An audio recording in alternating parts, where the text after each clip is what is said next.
ಆಗಿದೆ ಬದನೆಕಾಯಿ ಪಚ್ಚ ಪುಲ್ಸು. ಈ ಥರ ಮಾಡಿಕೊಂಡ್ರೆ ಈ ಬಿಸಿಲುಗಾಲಕ್ಕೆ ಚೆನ್ನಾಗಿ ತಂಪು ಕೊಡುತ್ತೆ. ಈ ಬದನೆಕಾಯಿ ಪಚ್ಚ ಪುಲ್ಸು ನೀವು ಟ್ರೈ ಮಾಡಿ, ಮನೆಯಲ್ಲಿ ಎಲ್ಲರೂ ಇಷ್ಟಪಡ್ತಾರೆ. ಬದನೆಕಾಯಿ ಪಚ್ಚ ಪುಲ್ಸಿಗೆ ಬೇಕಾಗಿರುವ ಪದಾರ್ಥಗಳು: ಮೀಡಿಯಮ್ ಸೈಜು 2 ಉಳ್ಳಾಗಡ್ಡಿ ತೊಗೊಂಡಿನಿ. ಉಳ್ಳಾಗಡ್ಡಿ ಸಿಪ್ಪೆ ತೆಗೆದು ಕ್ಲೀನಾಗಿ ತೊಳೆದು ಸಣ್ಣದಾಗಿ ಕಟ್ ಮಾಡಿ ಇಟ್ಕೊಂಡಿದ್ದೀನಿ. ಈ ಥರ ಸ್ವಲ್ಪ ಕರಿಬೇವು, ಸ್ವಲ್ಪ ಕೊತ್ತಂಬರಿಯನ್ನು ಕ್ಲೀನಾಗಿ ತೊಳೆದು ಈ ಥರ ಕಟ್ ಮಾಡಿ ಇಟ್ಕೊಂಡಿದ್ದೀನಿ ಸಣ್ಣದಾಗಿ. ಒಂದು ಸ್ವಲ್ಪ ಬೆಲ್ಲ, 4 ಒಣಮೆಣಸಿನ್ಕಾಯಿ ತೊಗೊಂಡು ಎಣ್ಣೆ ಹಾಕಿ ಸ್ವಲ್ಪ ಹುರಿದು ಮಿಕ್ಸಿ ಮಾಡಿಟ್ಟಿನಿ. ಒಂದು 4 ಹಸಿಮೆಣಸಿನ್ಕಾಯಿ, 2 ಮೀಡಿಯಮ್ ಸೈಜು ಟೊಮೊಟೊ ಕ್ಲೀನಾಗಿ ತೊಳೆದು ಈ ಥರ ಕಟ್ ಮಾಡಿಟ್ಟಿನಿ. ಹುಣಸೆ ರಸ, ನಿಂಬೆ ಗಾತ್ರದಷ್ಟು ಹುಣಸೆ ಹಣ್ಣು ತೊಗೊಂಡು ಕ್ಲೀನಾಗಿ ತೊಳೆದು ನೆನೆಸಿಟ್ಟು ಕಿವುಚಿಟ್ಕೊಂಡಿದ್ದೀನಿ. ಸಾಸಿವೆ, ಜೀರಿಗೆ, ಉಪ್ಪು, ಅರಿಶಿನ ಪುಡಿ, ಒಗ್ಗರಣೆಗೆ ಎಣ್ಣೆ. ಬದನೆಕಾಯಿ ನಾನು ಒಂದು 3 ಸಣ್ಣ ಬದನೆಕಾಯಿ ತೊಗೊಂಡು ಈ ಥರ ಸಣ್ಣದಾಗಿ ಕಟ್ ಮಾಡಿ ಇಟ್ಟೀನಿ. ಉಪ್ಪು ನೀರಿನಲ್ಲಿ ಹಾಕಿಲ್ಲ ಅಂದರೆ ಬದನೆಕಾಯಿ ಕಪ್ಪಾಗ್ಬಿಡ್ತಾವು. ಅದಕ್ಕೆ ಉಪ್ಪು ನೀರಿನಾಗ ಬದನೆಕಾಯಿ ಕಟ್ ಮಾಡಿ ಹಾಕ್ಕೋಬೇಕು. ಬದನೆಕಾಯಿ ಪಚ್ಚ ಪುಲ್ಸು ಹೇಗೆ ಮಾಡೋದು ನೋಡೋಣ ಬನ್ನಿ. ನಾನು ಸ್ಟವ್ ಆನ್ ಮಾಡ್ಕೊಂಡು ಸ್ಟವ್ ಮೇಲೆ ಒಂದು ಪಾತ್ರೆ ಇಟ್ಟೀನಿ. ಪಾತ್ರೆಗೆ 1-2 ಸ್ಪೂನಷ್ಟು ಎಣ್ಣೆ ಹಾಕಿಟ್ಟೀನಿ. ಈಗ ಎಣ್ಣೆ ಕೂಡ ಬಿಸಿಯಾಗಿದೆ. ಈಗ ಇದಕ್ಕೆ ಹಸಿಮೆಣಸಿನ್ಕಾಯಿ ಹಾಕೋಣ. ಹಸಿಮೆಣಸಿನ್ಕಾಯಿನ ಈ ಥರ ಮುರಿದಿಟ್ಟೀನಿ. ಹಾಗೆ ಹಾಕಿಬಿಟ್ರೆ ಎಣ್ಣೆಗೆ ಸಿಡಿದು ಬಿಡ್ತೈತಿ. ಈಗ ಹಸಿಮೆಣಸಿನ್ಕಾಯಿ ಹಾಕೋಣ. ಕಲಿಸ್ಕೊಂಡ್ಬಿಡೋಣ. ಫ್ಲೇಮು ಮೀಡಿಯಮ್ ಫ್ಲೇಮಲ್ಲೇ ಫ್ರೈ ಮಾಡ್ಕೋಬೇಕು. ಈಗ ಹಸಿಮೆಣಸಿನ್ಕಾಯಿ ಕೂಡ ಫ್ರೈ ಆಗಿದಾವಲ್ಲ, ಈಗ ಇದಕ್ಕೆ ನಾವು ಕಟ್ ಮಾಡಿ ಇಟ್ಟಿದ್ವಲ್ಲ ಟೊಮೊಟೊ, ಈಗ ಇವನ್ನ ಹಾಕೋಣ. ಕಲಿಸ್ಕೊಂಡ್ಬಿಡೋಣ. ಟೊಮೊಟೊ ಒಂದು ಸ್ವಲ್ಪ ಮೆತ್ತಗಾಗೋವರೆಗೂ ಫ್ರೈ ಮಾಡ್ಕೋಬೇಕು ಮೀಡಿಯಮ್ ಫ್ಲೇಮಲ್ಲಿ.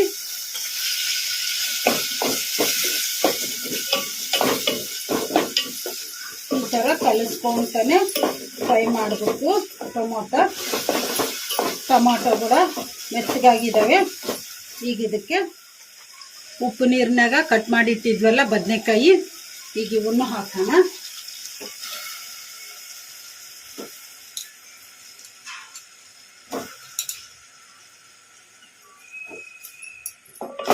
ಕಲಿಸ್ಕೊಂಡ್ಬಿಡೋಣ ಮೀಡಿಯಮ್ ಫ್ಲೇಮಲ್ಲಿ. ಒಂದು ಸ್ವಲ್ಪ ಅರಿಶಿನ ಪುಡಿ ಹಾಕೋಣ. ಕಲಿಸ್ಕೊಂಡ್ಬಿಟ್ಟಿವಲ್ಲ, ಈಗ ತಟ್ಟೆ ಮುಚ್ಚಿ ಫ್ರೈ ಮಾಡ್ಕೊಂಬಿಡೋಣ ಬದನೆಕಾಯಿನ ಮೀಡಿಯಮ್ ಫ್ಲೇಮಲ್ಲಿ. ಆವಾಗವಾಗ ತಟ್ಟೆ ತೆಗೆದು ಕಲಿಸ್ಕೊಂತ ಫ್ರೈ ಮಾಡ್ಕೋಬೇಕು ಬದನೆಕಾಯಿ ಮೆತ್ತಗಾಗೋವರೆಗೂ. ಈಗ ಒಂದ್ಸಲ ತಟ್ಟೆ ತೆಗೆದು ನೋಡಿ ಕಲಿಸ್ಕೊಂಬಿಡೋಣ.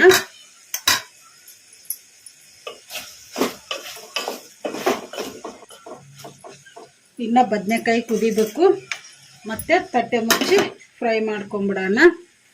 ಇನ್ನೊಂದ್ಸಲ ತಟ್ಟೆ ತೆಗೆದು ಕಲಿಸ್ಕೊಂಬಿಡೋಣ. ಇನ್ನೊಂದು 2 ನಿಮಿಷ ಕುದಿಸ್ಕೊಂಬಿಡೋಣ. ಮೆತ್ತಗೆ ಕುದ್ದು ಬಿಡ್ತವೆ ಬದನೆಕಾಯಿ. ತಟ್ಟೆ ಮುಚ್ಚಿ ಇನ್ನೊಂದು 2 ನಿಮಿಷ ಕುದಿಸ್ಕೊಂಬಿಡೋಣ. 2 ನಿಮಿಷ ಆಗಿದೆ. ಬದನೆಕಾಯಿ ಮೆತ್ತಗೆ ಕುದ್ದು ಬಿಟ್ಟಿದ್ದಾವೆ. ಈಗ ಸ್ಟವ್ ಆಫ್ ಮಾಡ್ಕೊಂಬಿಡೋಣ. ಸ್ಟವ್ ಆಫ್ ಮಾಡ್ಕೊಂಡಿವಲ್ಲ, ಈಗ ಇದಕ್ಕೆ ರುಚಿಗೆ ಎಷ್ಟು ಬೇಕೋ ಅಷ್ಟು ಉಪ್ಪು ಹಾಕೋಣ.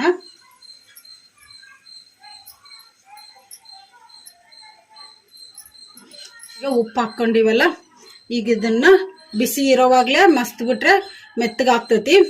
ಅದಕ್ಕೆ ಈಗ ಬದನೆಕಾಯಿನ ಮಸ್ತ್ ಬಿಡೋಣ.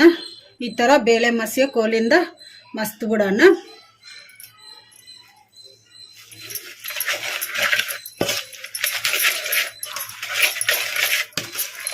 ಚೆನ್ನಾಗಿ ಮೆತ್ತಗಾಗೋವರೆಗೂ ಮಸಿಬೇಕು.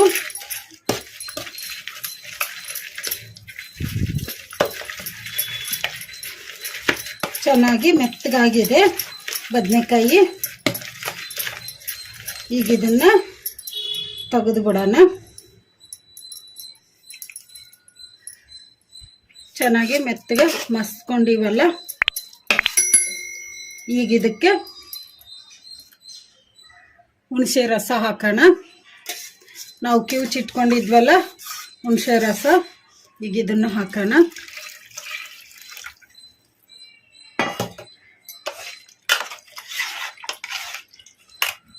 ಕಲಿಸ್ಕೊಂಡಿವಲ್ಲ, ಈಗ ಇದಕ್ಕೆ ಇನ್ನ ಸ್ವಲ್ಪ ನೀರು ಹಾಕೋಣ. ಕಲಿಸ್ಕೊಂಡ್ಬಿಡೋಣ. ಜಾಸ್ತಿ ನೀರಾಗೂ ಇರಬಾರ್ದು, ಜಾಸ್ತಿ ಮಂದಕ್ಕೂ ಇರಬಾರ್ದು. ಅದಕ್ಕೆ ಇನ್ನು ಸ್ವಲ್ಪ ನೀರು ಹಾಕೋಣ. ಸಾಕು, ಇಷ್ಟಿದ್ರೆ. ಈಗ ಇದಕ್ಕೆ ನಾವು ಕಟ್ ಮಾಡಿ ಇಟ್ಟಿದ್ವಲ್ಲ ಉಳ್ಳಾಗಡ್ಡಿ, ಈಗ ಇದನ್ನು ಹಾಕೋಣ.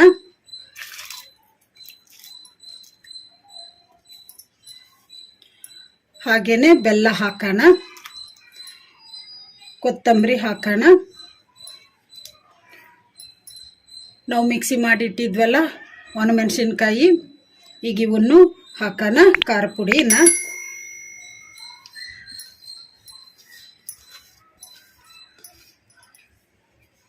ಎಲ್ಲವನ್ನು ಹಾಕ್ಕೊಂಡಿವಲ್ಲ, ಈಗ ಇದನ್ನು ಸ್ಪೂನಿಂದ ಕಲಿಸ್ಕೋಬಾರ್ದು. ಸ್ಪೂನಿಂದ ಕಲಿಸ್ಕೊಂಡ್ರೆ ಅಷ್ಟು ಟೇಸ್ಟ್ ಬರಲ್ಲ. ಈಗ ಕೈಯಿಂದ ಕಿವುಚ್ಕೊಂಡ್ಬಿಡೋಣ ಚೆನ್ನಾಗಿ. ಬೆಲ್ಲನೂ ಉಳ್ಳಾಗಡ್ಡಿ ಕೊತ್ತಂಬರಿ ಎಲ್ಲ ಫ್ಲೇವರ್ ಎಲ್ಲ ಹುಣಸೆ ಹುಳಿಗೆ ಹಿಡಿಯೋ ಥರ ಚೆನ್ನಾಗಿ ಕಿವುಚ್ಕೋಬೇಕು. ಉಪ್ಪೇನನ್ನ ಕಡಿಮೆ ಬಿದ್ದರೆ ಆಮೇಲೆ ಟೇಸ್ಟ್ ನೋಡಿಕೊಂಡು ಹಾಕ್ಕೋಬೋದು. ಚೆನ್ನಾಗಿ ಕಿವುಚ್ಕೊಂಡ್ಬಿಟ್ಟಿವಲ್ಲ, ಈಗ ಇದಕ್ಕೆ ಒಗ್ಗರಣೆ ಹಾಕ್ಕೊಂಬಿಡೋಣ. ನಾನು ಸ್ಟವ್ ಆನ್ ಮಾಡ್ಕೊಂಡು ಸ್ಟವ್ ಮೇಲೆ ಒಂದು ಕಡಾಯಿ ಇಟ್ಟಿದ್ದೀನಿ. ಕಡಾಯಿಗೆ ಒಂದು 2 ಸ್ಪೂನ್ ಅಷ್ಟು ಎಣ್ಣೆ ಹಾಕಿಟ್ಟಿದ್ದೀನಿ. ಎಣ್ಣೆ ಕೂಡ ಬಿಸಿ ಆಗಿದೆ. ಈಗ ಇದಕ್ಕೆ ಒಂದು ಅರ್ಧ ಸ್ಪೂನಷ್ಟು ಸಾಸಿವೆ ಜೀರಿಗೆ ಹಾಕೋಣ. ಕಲಿಸ್ಕೊಂಬಿಡೋಣ. ಸಾಸಿವೆ ಜೀರಿಗೆ ಚಟಪಟ ಅಂದಿದಾವಲ್ಲ, ಈಗ ಇದಕ್ಕೆ ನಾವು ಕಟ್ ಮಾಡಿ ಇಟ್ಕೊಂಡಿದ್ವಲ್ಲ ಉಳ್ಳಾಗಡ್ಡಿ, ಈಗ ಇವನ್ನು ಹಾಕೋಣ. ಕಲಿಸ್ಕೊಂಬಿಡೋಣ. ಈಗ ಇದಕ್ಕೆ ಕರಿಬೇವು ಹಾಕೋಣ. ಕಲಿಸ್ಕೊಂಬಿಡೋಣ. ಉಳ್ಳಾಗಡ್ಡಿ ಗೋಲ್ಡನ್ ಬ್ರೌನ್ ಕಲರ್ ಬರೋವರೆಗೂ ಫ್ರೈ ಮಾಡ್ಕೋಬೇಕು. ಈ ಥರ ಕಲಿಸ್ಕೊಂತ ಮೀಡಿಯಂ ಫ್ಲೇಮಲ್ಲಿ. ಉಳ್ಳಾಗಡ್ಡಿ ಗೋಲ್ಡನ್ ಬ್ರೌನ್ ಕಲರ್ ಬಂದಿದಾವಲ್ಲ, ಈಗ ಸ್ಟವ್ ಆಫ್ ಮಾಡಿಕೊಂಡು ಬದನೆಕಾಯಿ ಪಚ್ಚಪುಲ್ಸಿಗೆ ಒಗ್ಗರಣೆ ಹಾಕ್ಕೊಂಬಿಡೋಣ. ಈಗ ಒಗ್ಗರಣೆ ಹಾಕ್ಕೊಂಬಿಡೋಣ ಬದನೆಕಾಯಿ ಪಚ್ಚಪುಲ್ಸಿಗೆ.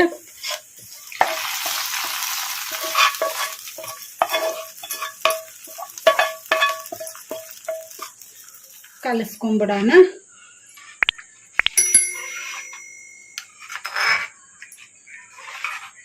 ಕಲಿಸ್ಕೊಂಬಿಟ್ಟಿವಲ್ಲ, ರೆಡಿ ಆಗಿದೆ ಬದನೆಕಾಯಿ ಪಚ್ಚಪುಲ್ಸು. ಈ ಬದನೆಕಾಯಿ ಪಚ್ಚಪುಲ್ಸನ್ನ ಅನ್ನದ ಜೊತೆಗೆ ತಿಂದರೆ ತುಂಬ ಟೇಸ್ಟಿಯಾಗಿರ್ತೈತಿ. ಈ ಥರ ಮಾಡಿಕೊಂಡ್ರೆ ಈ ಬಿಸಿಲುಗಾಲಕ್ಕೆ ಚೆನ್ನಾಗಿ ತಂಪು ಕೊಡುತ್ತೆ ಈ ಬದನೆಕಾಯಿ ಪಚ್ಚಪುಲ್ಸು.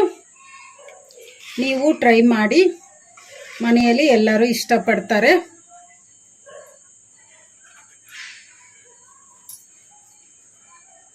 ಈ ವಿಡಿಯೋ ನಿಮಗೆ ಇಷ್ಟ ಆದರೆ ನನ್ನ ಚಾನಲನ್ನು ಸಬ್ಸ್ಕ್ರೈಬ್ ಮಾಡಿ, ಲೈಕ್ ಮಾಡಿ, ಶೇರ್ ಮಾಡಿ, ಕಮೆಂಟ್ ಮಾಡಿ. ಸಬ್ಸ್ಕ್ರೈಬ್ ಬಟನ್ ಪಕ್ಕ ಬೆಲ್ ಬಟನ್ ಇರುತ್ತೆ, ಅದನ್ನು ಪ್ರೆಸ್ ಮಾಡಿ. ನಾನು ಯಾವುದೇ ಒಂದು ಹೊಸ ವಿಡಿಯೋ ಮಾಡಿದರೂ ನಿಮಗೆ ನೋಟಿಫಿಕೇಷನ್ ಬರುತ್ತೆ. Thank you for watching.